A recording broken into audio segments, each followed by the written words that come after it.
Ryszard Legutko, welcome to Thinking Class. Thanks so much for joining me. Thank you for having me. Ryszard, you wrote a book that I think has been pretty influential amongst the thinking classes who are concerned about the state of politics and culture, not just in the English-speaking world, but across the European continent and indeed beyond. You wrote a book, Demon and Democracy, the Totalitarian Temptation in Free Societies. And today we see riots in LA. Amongst the rioters who are protesting, if that's the right word to use, against authorities, governmental authorities trying to enact deportations of illegal immigrants. We see not just national flags of non-American nations being flown, but communist flags too. And do you see that amongst Palestinian protests as well? You'll see socialist workers' flags being flown and socialist workers' parties being flown.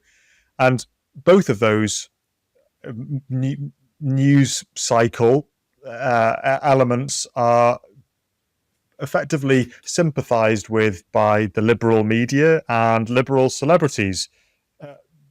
How does that compute? Is that a coincidence to see socialist, communist flags and being sympathized with by liberal thinkers? Well, what we see today, I think, in the entire Western world is a sort of united front, which includes liberals, socialists, communists, Greens, social democrats, and even in Europe, erstwhile Christian Democrats, who are Christian Democrats only by name, but they all espoused more or less the same agenda, which includes immigration, green energy, right? Saving the planet, and same-sex marriage, abortion, LGBT, and so on.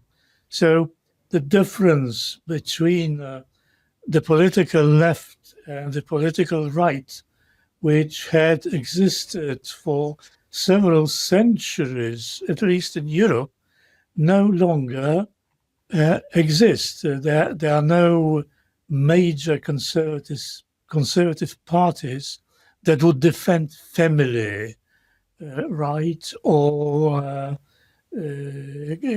classical culture, right, or education, things like that. Everyone in the mainstream. Well, that's the mainstream. That's the name most frequently used. Mainstream is the only respectable place to be in. So they shared the same agenda. And yes, what I wrote in my book at the very beginning, that was the stimulus that made me write this book, was that when I became a member of the European Parliament, I saw the European institutions up close, I could see that I'm an outsider, whereas the former communists, the former apparatchiks, member of the Politburo, who found themselves in the European Parliament, they were in the mainstream, right? They were warmly welcome as buddies, right? Whereas I and people like myself were marginalized and considered to be somehow out of place and out of time. How did we get here? So if we rewind to the fall of the Soviet Union, the fall of the Berlin Wall, the disintegration of those communist regimes in the satellite countries to the Soviet Union, like your own country, Poland, the story was liberalism vanquishes communism. And I suppose people would be surprised to learn that actually the liberal political establishment has not been hostile to formerly communist regime politicians at that time and people with those sympathies since. Can you explain why that would be the case, that liberals, socialists, communists ended up in political bed together? Well, first of all, it's not true that it was liberalism that conquered communism. Yes, I remember after the fall or the fall of the communist system, there emerged several books or articles which had very similar titles, such as Us and Them, right? The West and the Rest, We and They, and so on.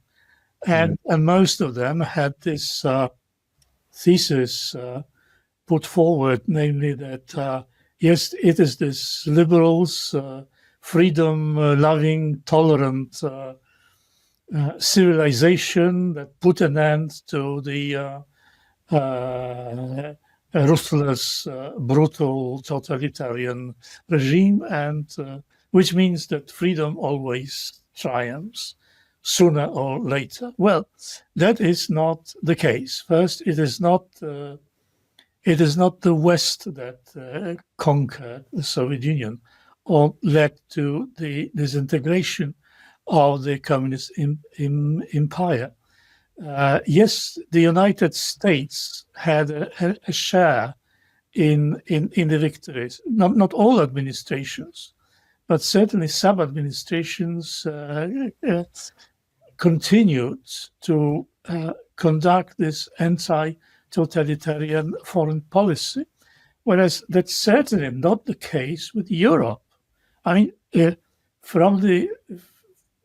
since the Suez Crisis, probably, Western Europe has been accommodating to the Soviet Union, and the entire foreign policy was about how to come to terms and how to cooperate together and have some kind of non-aggression pact, not only political or military, but also ideological. So the fall of the Soviet Union caught them by surprise. They were not expecting it. A lot of American politics didn't expect it either. I remember Zbigniew Brzezinski, who was national security advisor to President Carter and a very influential political scientist, as late as I think middle 1980s, he published a book called Game Plan, if I remember correctly, and that was precisely about how to create a stable system which includes the Soviet Union. So why did the communist system fall? Well, for internal reasons, but also because of the dissident or groups that were undermining the system officially and unofficially. And mind you, these people were not entirely accepted by the West European political elites. They were considered to be troublemakers because the West European politicians, what they were most afraid of was instability. And they considered those anti-communist groups as destabilizing forces. So they preferred to talk and to negotiate with the general secretaries of the Communist Party rather than support these anti-communist groups.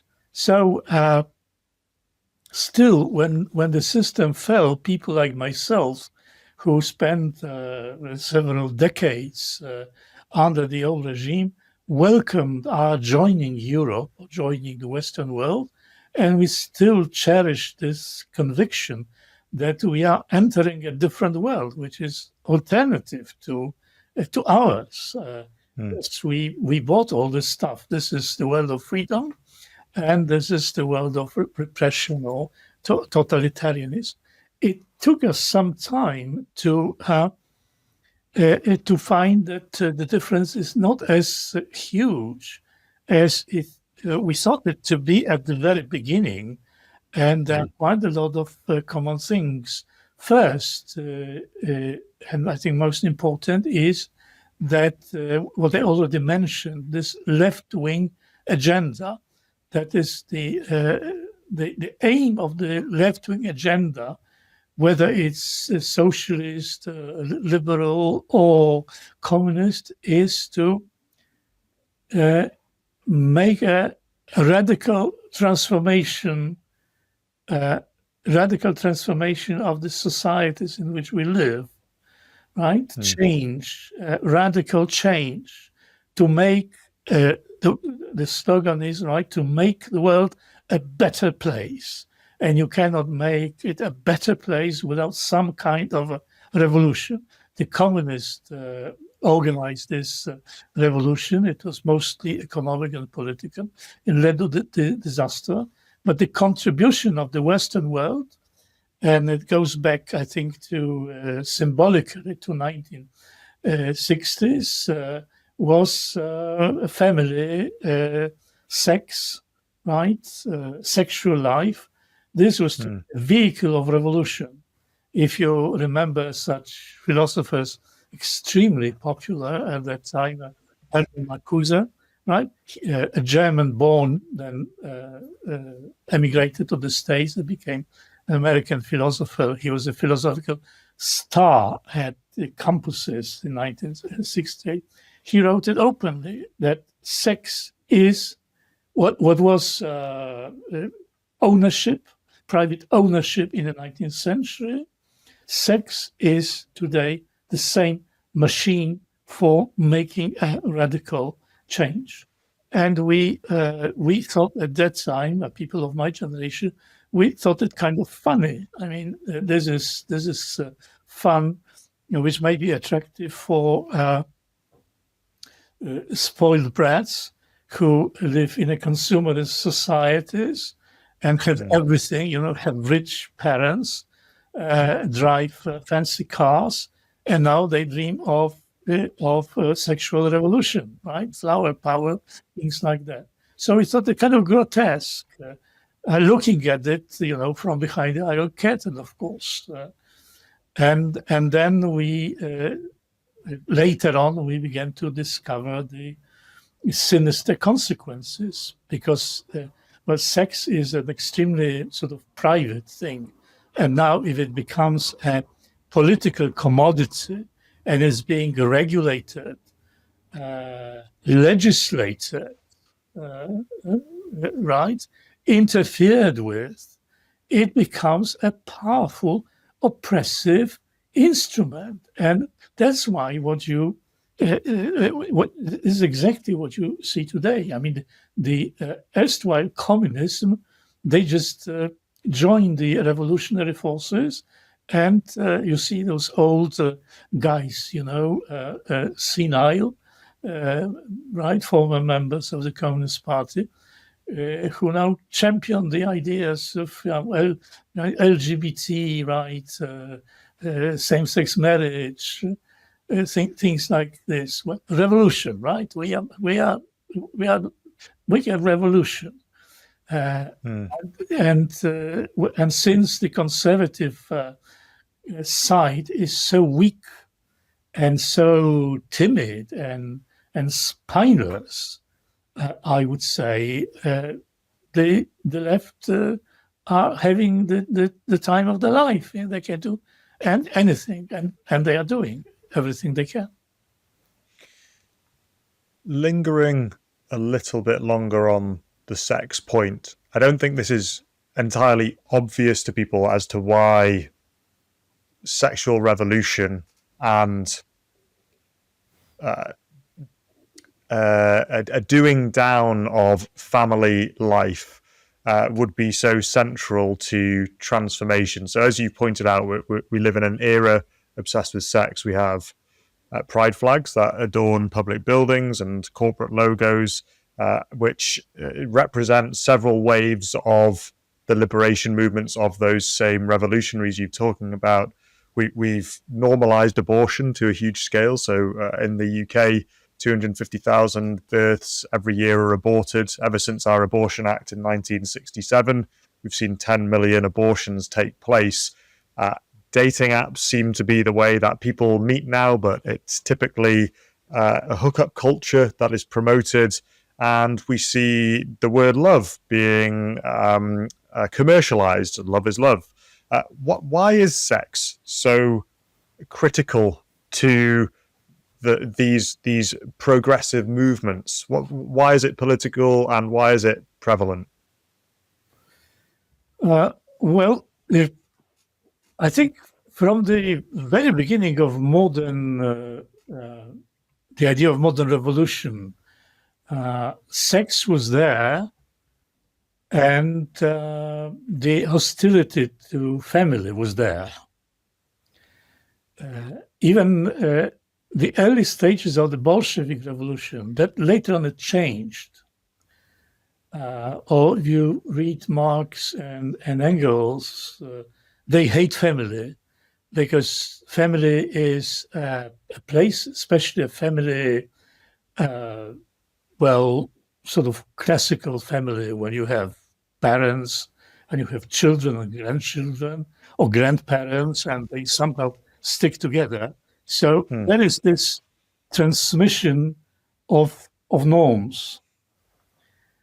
You are very much influenced by what you see and hear and what you manage to incorporate in a family life. And that helps when you are in dire situation. For instance, we know it perfectly well from our Polish experience, that when you were arrested and you were faced with a difficult decision, right? Sign something or not to sign something. So the first reaction that you have, the first impulse that you feel is that from your family life, because you were taught that way, and you just tell yourself, well, what would my grandmother say if she finds it out? So the whole point of all political revolutions was to make to disintegrate communities, right, and to make society consist of individuals, that is, of helpless human beings, right? If you are an individual, you are deprived of your family, of all the heritage that you manage to build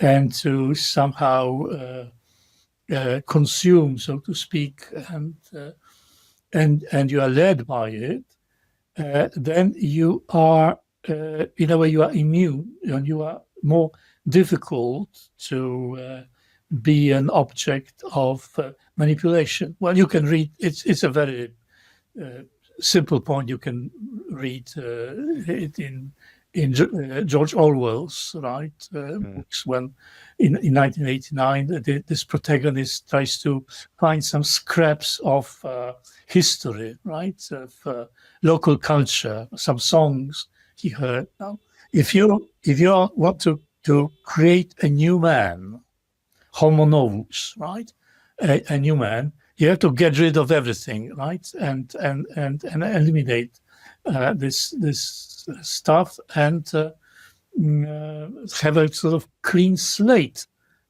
so to speak. So that I think it's very important that the family has always been an enemy number one, right? And family was also a place where you learned your sort of sexual conduct, right? Family life, courtship, procreation, marriage. I mean, everything. All these things are linked together.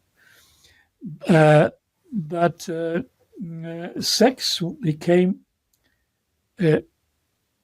again, starting from a different perspective, in 1950s, I think, among the sociologists or political philosophers, there was a tendency to identify the modern era, the times they were living in, as the end of ideology. You had it in the States, you had it in France, you had it, I think, in the Great Britain too. The end of ideology means that, the world has become stable, the institutions function more or less properly, and there is no villain, right? There is no enemy you have to fight. There is no monster you have to kill in order to liberate people. Before, these were the capitalists, right, the bourgeoisie, and now they're all gone. There was embourgeoisement. I mean, everybody became a bourgeois because the societies became wealthier. And now then comes the sex, and the sex has the obvious enemy, right? These are the parents, the teachers, the culture, literature, which for many years has been putting you in a certain sex role and imposing on you all kinds of restraints. And these are these monsters that had to be killed. So when you read or you see the documentaries from 1960s, these young people believe themselves to be fighting on the barricades, like Bolsheviks or like the French revolutionaries in 1789. That was the enemy. And then the longer was the revolution of this process, it turned out that the number of the enemies increased. It was not only the schools, it was not only the church, it was not only the parents, but language, right? Language which became sexist or homophobic, and the language which shaped your mind. So in order to make you really free, in your sexual identity, they had to undergo a sort of surgical operation, right? That all these wrong ideas have to be somehow eliminated. If you are not able to do it yourself, we will help you. At the beginning, we will help you. And then the court, right, may order you to undergo such an operation, because if you resist of changing your attitude and change your language, it means you are sick. And you should be treated. That's exactly what happened in the communist world. Some time ago, you raised anti-communist ideas. They put you to prison, but they also could send you to a psychiatrist or the psychiatrist clinic, and you will be treated like a sick man. So this sex is, just to sum up. It's very private, so enables the authorities, right, to interfere with your private life. It has the enemies, which at that time people were thinking did not exist. I mean, enemies in the sense of the defenders of the status quo, the kings that had to be abolished and beheaded, and so on. And it's a very good instrument to drastically increase the power of the bureaucracy. As you were talking there about sex and why that is so so much of a cornerstone to revolutionary movements, it started to make me ask questions, or at least see patterns within what's been happening within your own country's politics. So for anyone who's not familiar with Polish politics, up until relatively recently, there was both a conservative president and a conservative party, PIS, that were presiding over the country. And Donald Tusk, a former European Union commissioner, then became the prime minister. And there was also a liberal president that came in. And I could see similar things going on with regards to what you're referring to, this notion of rooting out any of these so-called reactionary forces, these conservative voices, because the previous incumbents were pro-traditional family, they were openly Christian, and were also focused on keeping Poland away from the mass immigration policies that Western Europe were following. And then Tusk came to power, and I think it's fair to say that there have been various examples that everything you've just described has taken place on some level. So, for instance, I believe there was, I've seen him himself at lots of pride rallies and promoting those in the centre of Warsaw. I've seen religious festivals of recently arrived minorities, like Hindus, celebrating Holi in one of the town centres. And I think one of the biggest bits of news when he came to power was that there were media organizations that were aligned with conservative philosophy, which I saw video of them being shut down by police forces, having been sent by the latest government forces. What is the state of play in Poland? I know that a new president has just been elected, a fine margin, and he is of the conservative kind, saying we won't be having any more of this, and I will block the agenda. What does modern day Poland look like? Are they young, typically aligned to all of those revolutionary forces you've spoken about? Is this a generational battle? How do you expect it to play out in the coming years? Mm-hmm. Perhaps a few sentences of introduction that Poland, especially under the conservative rule, but Poland in general, and Hungary are two countries in Europe, in the European Union, that have fairly well organized conservative sides, quite strong and fairly organized. Yeah, Orban, of course, is in power, has been for several years, but still, even if the Conservative Party lost the election, Poland still has a lot of conservative organizations. There's a Catholic Church still influential, though its influence has been declining recently. So we are considered, the Poles, Poland as a country, are considered to be a troublesome country for the powers that be in Europe, especially for the European Union. So they were openly hostile to the conservative government, and in fact they were undermining. They were doing their best to topple the conservative government. And the conservative government had two terms. Then it lost. Actually, we won the elections, but wasn't enough to form a majority.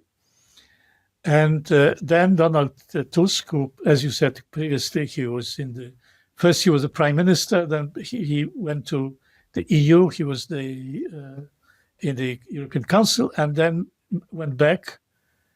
With all the blessings and support of the European bureaucracy. And it was more or less openly said that he is on a mission to marginalize, weaken, or perhaps eliminate altogether the Conservative Party, and if possible, all sort of conservative groups and institutions. And he knew that he could get away with anything. And he would be pardoned, or perhaps, as was often the case, nobody even said anything about his outrageous actions. And occasionally he received prestigious prizes, right? He received the Chatham House, very, one would say, respectable institution, gave him a prize for rebuilding rule of law, something like that. I mean, this is monstrous, you know. The guy who's been violating constitution almost every day, you know, thugs being sent to the state's institutions, and the people who are in charge around are being let out of the buildings. I mean, well, there's a whole list of things he has been doing, and he knows he can get away with anything. And the last elections, the presidential elections, were extremely important because it was the only chance to have a representative of the conservative side. The president of Poland is not as powerful as far as prerogatives are concerned as the president of the US or the president of France, but still his power is not negligible. He can veto the legislative proposals. So if Tusk and his allies had succeeded in having their own president, this president would have signed everything, right, which comes out of the parliament, including immigration, hate speech, same-sex marriage, things like this. Now he cannot do it, fortunately, but still he is persecuting people. As I said, the list of what he has been doing is very long, and there is no doubt that this is a violation of the Constitution and kind of elementary norms, one would think, right? Like occupying the television, for instance, on the pretext that it would be liquidated, because the public television is secured by law, by the existing piece of legislation. So if you want to change people in charge in television, you have to change the legislation. But you can change the legislation because the president would have vetoed it. Well, what he did was to send a troop of big thugs to storm the television, and then install their own people there, and said that they would be in charge of liquidating it as a commercial company. That is, theoretically, this is possible. Theoretically, in practice, has never been done. But it's not being liquidated; it's being modernized. Huge sums of money from the budget go to the company that supposedly is in the process of liquidation. People are being sacked from the highest position when the law forbids such a move, and so on and so on. The media are persecuted. The media that do not support the government, or even what he sacked he sacked the president of the, how to call it, the office which is in charge of statistics. They use the data and tell you how well the Polish economy is doing. So this office issued a document saying that the Polish economy is not doing well. So he was sacked and replaced by somebody else. They issued another document which said that Polish economy is doing very well. But very simple. Well, I kind of joking here, but this is rather gruesome. And fortunately, Tusk seems to be a spent force. He's still be supported by European leaders, but less and less enthusiastically, I would think. And the general, even those people who vote for him or support his party, the majority of them are well aware that he's as incompetent as anyone could be in the position of the prime minister. And now he will try to import all these things from the European basket, including immigration and all these things which are so that make the life of Europeans, and not only Europeans, so difficult. What you just described there, I think, was a perfect demonstration of just how closely aligned both liberals, communists, socialists are with regards to the means they are willing to use to achieve their ends. So you spoke about media being co-opted forcefully to be able to spread the regime's message and policy, and to forcibly silence any opposition, which seems very Soviet-esque, as it were. And I suppose for the sake of balance, if someone was to ask, well, okay, so this is what the new liberal left government has done since they've come into power. I accept that these are grotesque things and they fly in the face of a free society. I suppose their next question would be, was the previous government under the Conservative banner guilty of doing anything else under the same rubric of pushing their own agenda? Was it as forceful as what you've seen under Tusk, or did they generally play within the constitution? I ask that purely out of innocence. I have no idea. Well, it's the previous Conservative government had a very black image, right? Authoritarian, anti-freedom. Well, there were all sorts of names being used. Well, this is the part of today's language which I find mendacious to the core. This government was constantly accused of violating the constitution, which it did not. Okay, I can agree that the public television was not sort of neutral. Yes, I can agree that.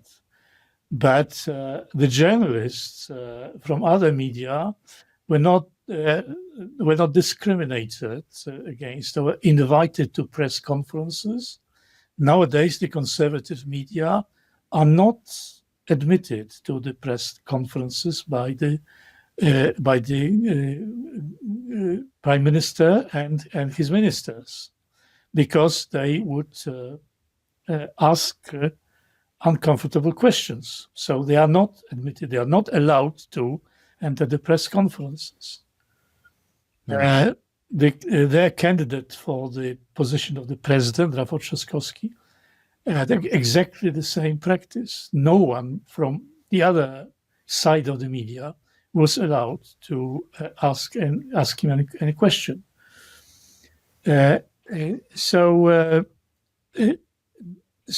there were no attempts, none whatsoever, to criminalize the opposition, as now is the case. I mean, all sorts of arrests, people were being arrested, then they had to be released because nothing is there. Had some women from working for the Ministry of Justice, young ladies, were arrested and kept for several months in custody in humiliating situations. Nothing like that happened. It couldn't have happened because the entire European Union, the President of the United States, the President Biden, everything. I mean, there would be, an uproar. I mean, everybody would be protesting. People would take to the streets. So because we were so attacked, we had to be very, very careful. And you cannot cite or show a single example that anything comparable to happen. This is a paradox of our time, that in places where you have large media freedom, like Poland when the conservatives rule, or Hungary, Organ, are being criticized for being anti-media, whereas nowadays, where the conservative media is a very small fraction of the media market, and they are the object of constant harassment. And nobody from the European Union stands up in defense. This is, I said that today's language is a mendacious language, and that's exactly right, because media freedom does not mean freedom of various media, right? In the entire political spectrum, it means freedom of our media. When the conservative government was in power, the conservative media was about, 30%, 35 probably, at most. And the rest were liberal social media who were anti-government. And now we have media freedom at last. So almost all media are in favor of the government, and they are very happy about it. And the European Union is very happy about it. Democracy is not when you have a sort of contest for the representation of the people, and whoever wins the contest takes over as is in charge of the government. Democracy is where the right party wins, right? The liberal, the mainstream party wins. That's all right. Radical left party wins. It's also all right, like in Spain, right? It's also all right. But when the conservative party wins, it's not democracy any longer. It's populism. And populism has to be fought because populism is dangerous. So if you want to topple the government, you do not destroy. If the European institutions want to topple the government, it's not that they destroy democracy. They are helping democracy by destroying populism. This is, and I could go on and on and on, because every buzzword that we hear today has been corrupted.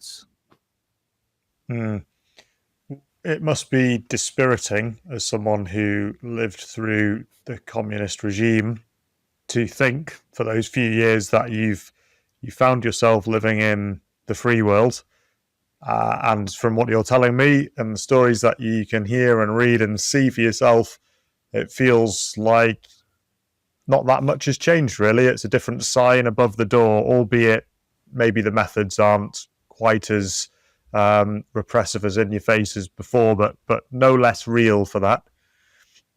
Ryszard, before I let you go, there's a question that I ask all of my guests who come on the show. which is, what have you changed your mind on during the course of your life that you once perhaps thought was an absolute, or maybe it was just something that you were relatively convinced of, that that was the right thing? And what was it that made you think differently?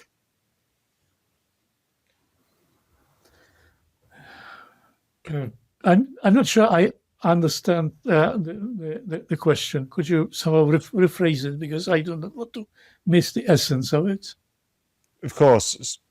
So, in the course of your life, you are likely to have had ideas about how the world works, things that you believed to be true and unshakably true, and then perhaps something happened, something changed, you saw something different, and your mind was changed into a place that you never once thought was possible. Have you had any experiences like that, and what was it that caused you to change your mind? Well, I don't think I did. I have. In a couple of months, my sort of autobiography will come out, and I address this point. I see my life as a continuity. Of course, I change various ideas that I had and opinions that I had. That's natural. But there was no moment of crisis or kind of breakthrough or substantial change of what I thought is right. I come from a conservative family, anti-communist. I was educated on classical literature, Polish and European, and never had any. I'm a Roman Catholic. Never had any temptation to flirt with communism. The only thing probably is what we have been talking about. That is my disappointment with Europe. I still considered I was looking at Europe through the eyes of Shakespeare, Plato, Johann Sebastian Bach. So I thought it is a place of subtle culture and cultivated minds. And my first contact with the European institution was something of a shock. But still, it took me some time to identify what I see. As you know, it's very difficult to identify what is right in front of you, because we are so full of cliches and kind of patterns through which we interpret the world. So it took me some time to understand it, but it's yes, I consider myself to be happy in that sense that my development was not very bumpy.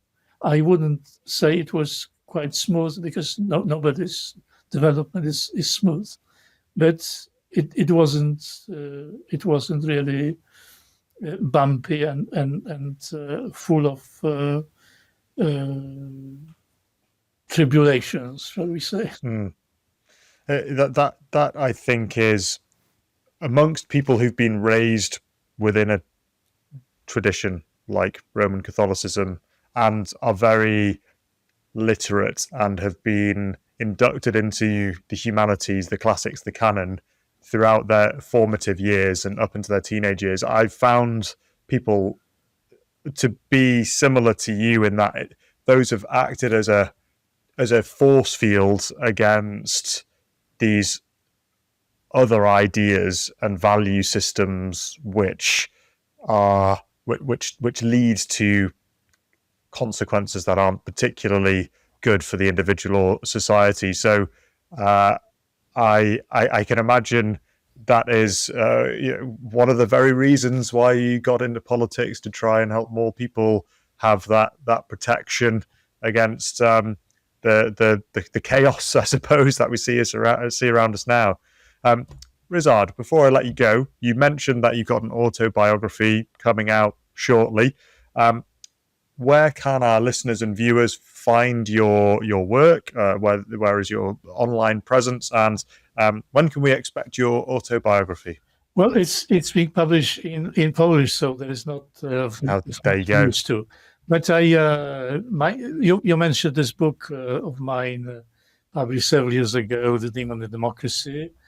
Then a couple of years later, I published The Cunning of Freedom, which, if I can recommend to you and so on, to anybody. It's been published in the States, and I think in a few weeks there will appear my book on Socrates. Socrates, and the title is The Way of the Gadfly. So these are 3 books that are available in English, and whether I will see what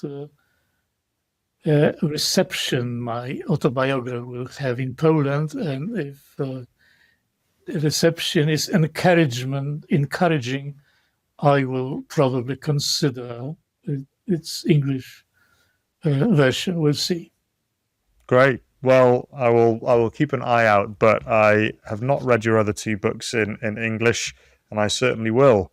Ryszard, it's been a great pleasure. Thanks for coming on the show, and all the very best with your autobiography launch.